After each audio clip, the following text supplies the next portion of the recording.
ప్రస్తుతం ప్రపంచం మొత్తం టెన్షన్తో చూస్తున్న ఒక విషయం ఉంది. అదే మధ్యప్రాంత్యంలో పెరుగుతున్న ఉద్రిక్త పరిస్థితులు.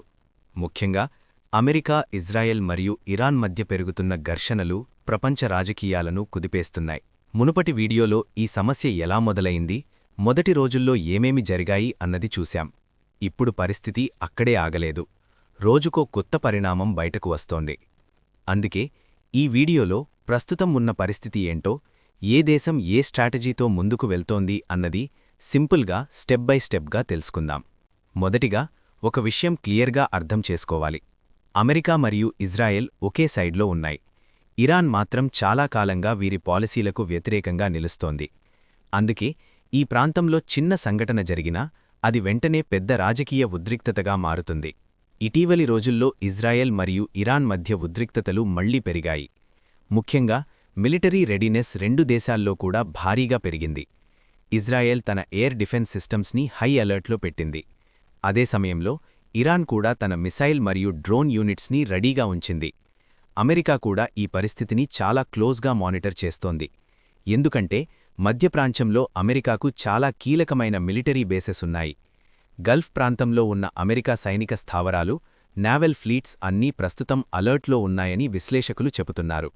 ఈ పరిస్థితిలో మరో ముఖ్యమైన విషయం ఏమిటంటే గ్లోబల్ ఎకానమీ మీద పడే ప్రభావం. మధ్యప్రాంత్యం ప్రపంచానికి ఆయిల్ సరఫరాలో చాలా కీలకమైన ప్రాంతం. అక్కడ ఉద్రిక్తతలు పెరిగితే వెంటనే ఆయిల్ ధరలు పెరగడం మొదలవుతుంది. అదే ఇప్పుడు జరుగుతోంది. మార్కెట్లలో ఇప్పటికే టెన్షన్ కనిపిస్తోంది.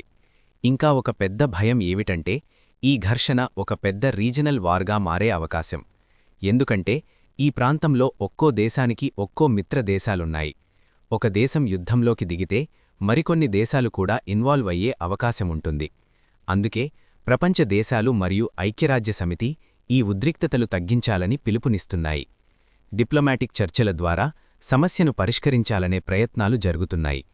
కానీ ప్రస్తుతం పరిస్థితి చూస్తే టెన్షన్ మాత్రం ఇంకా తగ్గలేదు.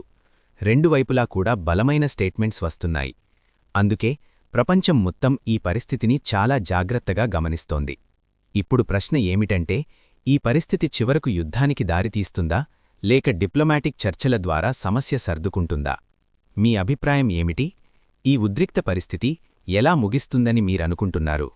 కమెంట్ సెక్షన్లో మీ అభిప్రాయం చెప్పండి. నా ఎక్స్ప్లెనేషన్ నచ్చితే వీడియోకి లైక్ చేయండి, మీ ఫ్రెండ్స్తో షేర్ చేయండి.